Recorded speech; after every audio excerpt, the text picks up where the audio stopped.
ప్రస్తుతం ఈ విజయాన్ని ఎలా చూస్తారండి? బ్రహ్మాండంగా ఆనందంగా కాంగ్రెస్ కార్యకర్తలు చాలా సంతోషంగా ఉన్నారు. ఏదైతే అనుకున్న గౌరవ ముఖ్యమంత్రి డిప్యూటీ సీఎం మహేష్ గౌడ్ వీళ్ళ ఆధ్వర్యంలో విజయం సాధిస్తామంటే పట్టుదలతో విజయం సాధిస్తున్నారు. ఫస్ట్ శ్రీ గణేష్ విజయం సాధించారు. రెండోది నవీన్ యాదవ్ది ఎలక్షన్లో అక్కడ విజయం సాధించారు. మూడోది ఈ ఎలక్షన్లో మొత్తం ఇక్కడ విజయం సాధించారు. నాలుగోది హైదరాబాద్ ఎలక్షన్ ఉంది. వీళ్ళ ఆధ్వర్యంలో గౌరవనీయ ముఖ్యమంత్రి డైనమిక్ లీడర్ రేవంత్ రెడ్డి అన్న గారు, డైనమిక్ లీడర్ బట్టి విక్రమార్క అన్న గారు, పిసిసి అధ్యక్షుల ఆధ్వర్యంలో మహేష్ కుమార్ గారు, మరి వీళ్ళ ఆధ్వర్యంలో మరి బ్రహ్మాండంగా ఎలాంటి ఇబ్బంది లేదు.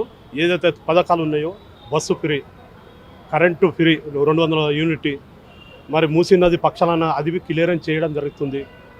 ఏదైతే 2 లక్షల రుణమాఫీ ఉంటుంది రైతులకు అది ఫ్రీ చేయడం జరిగినది. 70,000 పోస్టులు మరి మొన్ననే మా గౌరవ ముఖ్యమంత్రి డిప్యూటీ సీఎం అది ఇవ్వడం జరిగినది. మరి టీచర్ జాబ్స్ కానీ కాంట్రాక్ట్ జాబ్స్ కానీ ఇవన్నీ ఇవ్వడం జరిగినది.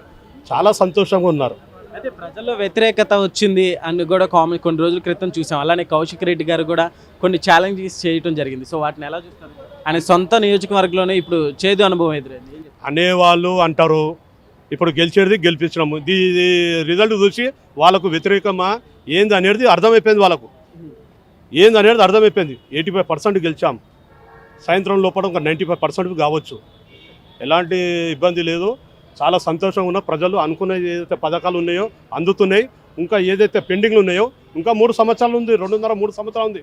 ఆ 2.5-3 సంవత్సరాల్లో మేము ముందుకు పోతాము. అది సక్సెస్ఫుల్ చేస్తారు. నెక్స్ట్ జిహెచ్ఎంసీ ఎలక్షన్స్ రాబోతున్నాయి కూడా, అందులో కూడా ఇదే విజయాన్ని చూడొచ్చు అంట. హైదరాబాద్ సికింద్రాబాద్ కింగ్ గౌరవ ముఖ్యమంత్రి డిప్యూటీ సీఎం మహేష్ గౌడ్ ఒక్కసారి పాదయాత్ర చేసిరనుకో మొత్తం కొట్టుకొని వస్తారు. ఒక లుక్కు, ఒక ముఖం కళ, చేసిన పథకాలు ఏదైతే పథకాలు చేసినా సంతోషపడుతున్నారు. రేషన్ కార్డు రాని వాళ్ళకు రేషన్ కార్డులు వచ్చినాయి. సన్న బియ్యం తిని సంతోషపడుతున్నారు. గ్యాస్ 500కు గ్యాసు మరి అది ఇవ్వడం జరిగి 200 యూనిట్ కరెంటు, ఇవన్నీ ఇంకా ఏదైతే పెండింగ్లు ఉన్నాయో ఇంకా 3 సంవత్సరాలు ఉన్నాయి, టైం ఉంది. అది అన్నీ చేస్తారు. డిప్యూటీ సీఎం గారు రేవంత్ రెడ్డి గౌరవ ముఖ్యమంత్రి డైనమిక్ లీడర్ పిసిసి అధ్యక్షుడు వీళ్ళ ఆధ్వర్యంలో సక్సెస్ఫుల్ అవుతున్నాయి. సక్సెస్ఫుల్ అయినాయి కాబట్టి అన్ని విజయాలు చేసుకుంటూ వచ్చాం. ఇంకా ముందు చేస్తూనే ఉంటాం. హైదరాబాదు నేను ప్రపంచ స్థాయిలో వినాయకుని దగ్గర చాలా సీనియర్ నాయకుని, చాలా ఫేమస్ బిల్డర్ రమేష్, మేమంతా తోడుగా ఉంటాం, మేము సహకరిస్తాం. పొద్దుననగా రాత్రి అనక ఎంబడ రేవంత్ రెడ్డి గౌరవ డిప్యూటీ సీఎం ఎంబడి మరి పిసిసి అధ్యక్షుడు ఎంబడి మేము కార్యకర్తలు పనిచేస్తాం.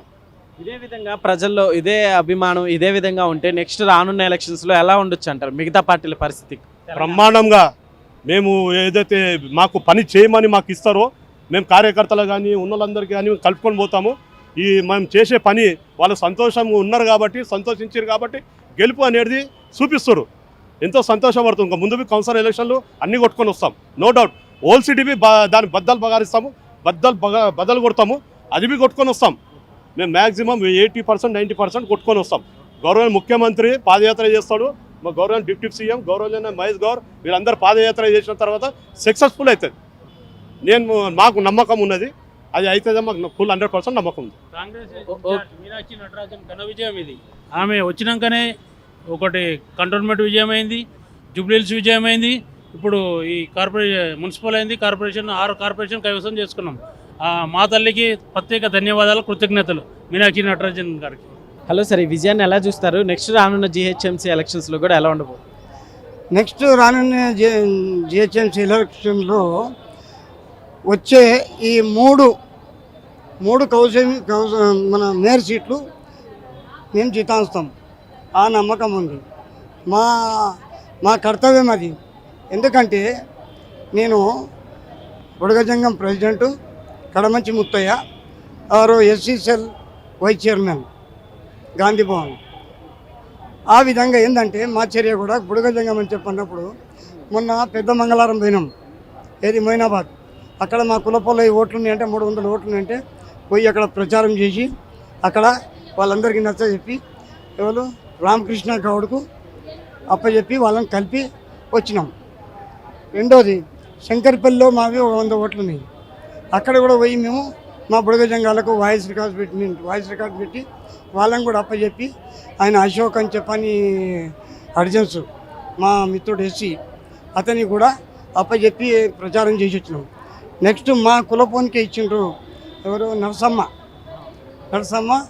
ఆ, అనే వ్యక్తి ఆ లేడీస్కు సంగారెడ్డి జగ్గారెడ్డి అన్న మా ఇద్దరు కులస్తులకు ఇచ్చిండు. అయితే ఇప్పుడు కాంగ్రెస్ అంటే వ్యతిరేకత వచ్చింది ప్రజల్లో అని చెప్పి కొద్ది రోజుల క్రితం కామెంట్స్ చేశారు బీఆర్ఎస్ వాళ్ళు కావచ్చు బీజేపీ వాళ్ళు కావచ్చు. సో ఆ కామెంట్స్ ఎలా చూస్తారు? వాళ్ళది ఏంటంటే ఇప్పుడు వాళ్ళకు ఒకటి ఏం నేర్చుకున్నారంటే వాళ్ళకు ఇప్పుడు ఎట్లా పడిపోయినాం మేము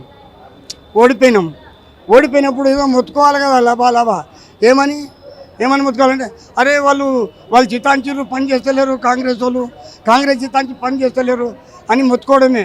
వాళ్ళది ఏంటంటే చేత కాదు సాగు రాదు అన్నట్టుగా వాళ్ళొక ఊతపదం నేర్చుకున్నారు. ఇంకోటి ఏదైనా మాట మాట్లాడితే కూడా ఒక మాట మర్యాదతో మాట్లాడారు. వాడు వీడు అది ఇది బూతుగా మాట్లాడుతున్నారు. అది మాత్రం ఇతరులకు నేర్పిస్తుండ్రు. టీఆర్ఎస్ గవర్నమెంట్ ఎప్పుడైతే వచ్చిందో ఆ గవర్నమెంట్ వచ్చిన నుంచే ఈ బూత్ మాటలు నేర్చుకుంటున్నారు. కాబట్టి అంతకుముందుకు అన్నయ్య తమ్మి ఏమైనా చేస్తే ఆయన పని చేస్తలేడు ఇట్లా చేయాలని చెప్పడం లేదు. వాడు వీడు అది దాన్ని గలీజ్గా మాట్లాడుతుంటే అది ఎంతమంది అది ఒక పెద్ద మనిషి ఏజ్ అయిపోయినా కానీ కూడా వాళ్ళకు ఈ ఊత పదం పోతలేదు. కాబట్టి నేర్చుకోవాలి వాళ్ళు టీఆర్ఎస్ గవర్నమెంట్ నేర్చుకోవాలి. ఓకే అండి, ఇదే విధంగా ఉంటే నెక్స్ట్ తెలంగాణలో మిగతా పార్టీల పరిస్థితి ఏంటంటే వాళ్ళు ఇక దమ్మి ఒకటా బీజేపీ రాదు ఇక్కడ. ఏంటంటే రాదు, ఎందుకు రాదు అని చెప్పంటే వాళ్ళు ఈ పార్టీ ఏంటంటే మైనారిటీ ఓట్లు కాంగ్రెస్కు టీఆర్ఎస్కి ఇస్తాయి. ఈ ప్రభుత్వం ఉన్నప్పుడు ఇండ్లు ఇస్తాయి, ఆ ప్రభుత్వం ఆయనకి ఇస్తాయి. బీజేపీకి రాదంటే వాళ్ళు ఊకే వ్యతిరేకం ఉంటుంది. కాబట్టి ఆ వ్యతిరేకాన్ని పట్టుకు అది కాంగ్రెస్ ఈ బీజేపీ ప్రభుత్వం రాబోదు ఉట్టిగా మొత్తుకోవడం ఉంటుంది. మంది మీద ప్రభుత్వం వచ్చిన గవర్నమెంట్ మీదే మొత్తుకోవడం ఉంటుంది. టీఆర్ఎస్ ఏంటంటే ఇప్పుడు టీఆర్ఎస్ అయితే ఇప్పుడు మొత్తం తెలిసిపోతుంది, మొత్తం పడిపోయింది. అది ఏది తిన్నదంతా ఇప్పుడు గక్కాలే, అది వాళ్ళ కర్తవ్యం.